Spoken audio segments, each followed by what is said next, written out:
রাজ্যে আরো এক মামলার তদন্তে এনফোর্সমেন্ট ডিরেক্টর। বালি পাচারের তদন্তে প্রথমবার অভিযানে নামলো ইডি। বেহালা, ঝাড়গ্রাম সহ রাজ্যের 22 জায়গায় দাপিয়ে বেড়ালো ইডি।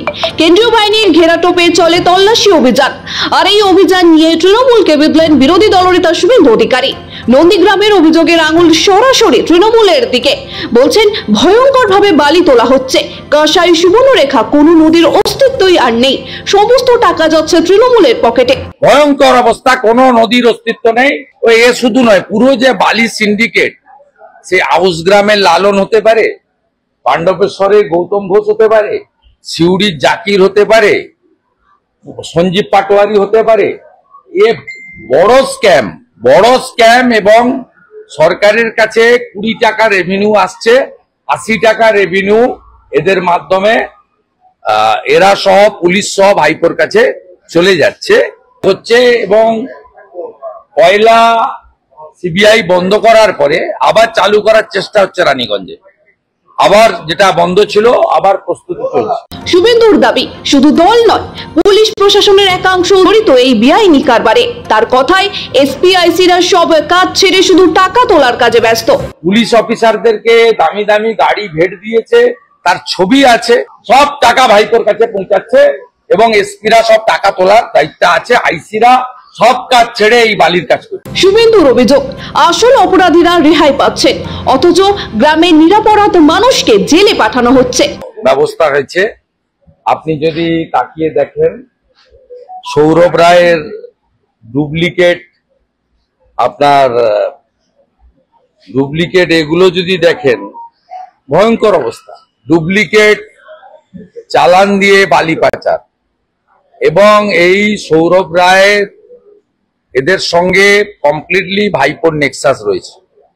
এবং সৌরভ রায় যেভাবে এখন বর্ষাকালে পুরো পশ্চিম মেদিনীপুর থেকে জঙ্গলমহলে, ঝাড়গ্রাম থেকে বিস্তীর্ণ এলাকায় বাঁধগুলো পর্যন্ত কেটে বেচে দিচ্ছে, এবং পশ্চিম মেদিনীপুর ঝাড়গ্রামের এসপিরা এই সৌরভের নেক্সাসের সঙ্গে ডাইরেক্টলি ইনভলভ।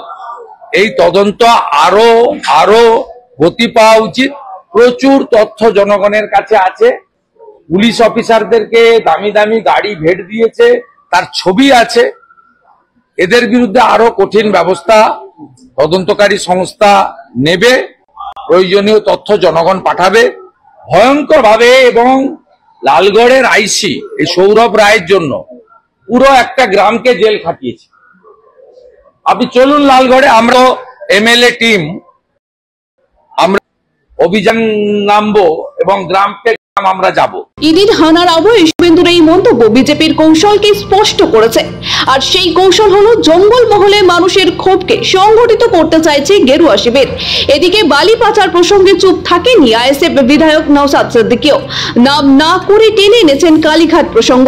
কেন্দ্রীয় এজেন্সির অভিযান প্রসঙ্গ উঠতে তৃণমূল বিজেপির যোগসাজশের অভিযোগ তুললেন আইএসএফ বিধায়ক নওশাদ সিদ্দিকী। ভোট যত এগিয়ে আসছে এই ধরনের সেন্ট্রাল এজেন্সির তৎপরতা বাড়ছে, তবে আমি এতে আশার আলো কিছু দেখতে পাই না। কারণ আমি দেখলাম 4.5 বছর কিভাবে সেন্ট্রাল এজেন্সি ঘুমিয়েছিল। বিভিন্ন চাকরি বিক্রি থেকে শুরু করে বিভিন্ন ক্ষেত্রে কোনো একটা লেভেল পর্যন্ত গিয়ে সেন্ট্রাল এজেন্সি আটকে যাচ্ছে। সেই মনে পড়ে যাচ্ছে সেই বিখ্যাত উক্তি চর্চিত কাকুর, যে সাহেব পর্যন্ত পৌঁছাতে পারবে না। আমরা চাই এই যে দুর্নীতি হয়েছে, আপনি বালি বলুন আর চাকরি বিক্রি বলুন, ওদের ক্ষমতা নাই বুথস্তর বা ব্লকের বা জেলার নেতৃত্বর যে এটাকে কন্ট্রোল করে নেবে বা এটাকে হজম করে নেবে। এটা ঘুরে ফিরে না কোনো ঘাট হয়ে ঘাট হয়ে কলকাতার কোনো একটা ঘাটে এসে পৌঁছায়। সেই ঘাটে কি সিবিআই ইডি এসে তদন্ত করবে? এটা আমার প্রশ্ন। কামাখাই এই ভোটের পারসেপশন নতুন তৈরি করা হচ্ছে, বাইনারি পলিটিক্স হয়তো এটা দিয়ে হবে, এর বাইরে আর কিছু হবে বলে আমি ভরসা করতে পারছি না। যদি হয়তো ওয়েল অ্যান্ড গুড। এসবের মাঝেই তদন্ত নিয়ে কোনো মন্তব্য করতে না চাইলেও তৃণমূল বলছে ভোটের আগে কেন্দ্রীয় এজেন্সির এই গতিবিধি প্রত্যাশিত ছিল, বুঝিয়ে দিতে চাইল। আর এর নেপথ্যে রাজনৈতিক প্রতিহিংসা রয়েছে। যে মামলায় কোনো তদন্ত বা তল্লাশি ইডি চালাচ্ছে সে বিষয়ে কোনো মন্তব্য করব না। Law will take its own course. কিন্তু প্রবলেমটা হচ্ছে টাইমিং নিয়ে। প্রধানমন্ত্রী ভোট বলে যাওয়ার পর থেকেই কেন্দ্রীয় এজেন্সির যে তৎপরতা, এটা তো প্রত্যাশিতই ছিল।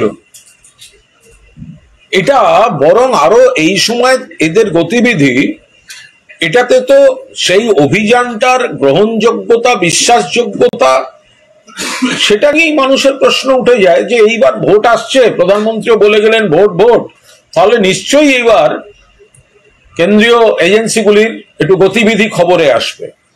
সুতরাং ভোট ভোট ভোট, তারপরে সেন্ট্রাল এজেন্সি নামবে, তারপর সেন্ট্রাল এজেন্সি কিছু লোকের বাড়ি যাবে, বিজেপি সঙ্গে সঙ্গে বলবে এটা তৃণমূল তৃণমূল তৃণমূল। এগুলো একেবারে এক সূত্রে গাঁথা, ফলে এই টাইমিংটাই এই গোটা বিষয়টা নিয়ে প্রশ্ন তুলে দেয়। রাজনৈতিক তরজা তো চলছেই, তবে সূত্র বলছে বালি পাচার ও বেআইনি ব্যবসার নথি খতিয়ে দেখা হচ্ছে। সরকারি রেটের চেয়ে বেশি দামে বালি বিক্রির তথ্য সংগ্রহ করা হচ্ছে। ঝাড়গ্রাম, পশ্চিম মেদিনীপুর, বাঁকুড়া, বর্ধমান একাধিক জেলায় অভিযানে নেমেছে ইডির 4-5টি বিশেষ টিম, সঙ্গে কেন্দ্রীয় বাহিনীও। দীর্ঘদিন ধরে অভিযোগ ছিল অনিয়ন্ত্রিত বালি খননের জেরে পরিবেশ বিপুলভাবে ক্ষতিগ্রস্ত হচ্ছে। সেই অভিযোগের ভিত্তিতেই মামলা দায়ের করে অভিযান শুরু করেছে ইডি। সৌভিক সান্যালের রিপোর্ট, সময়, কলকাতা।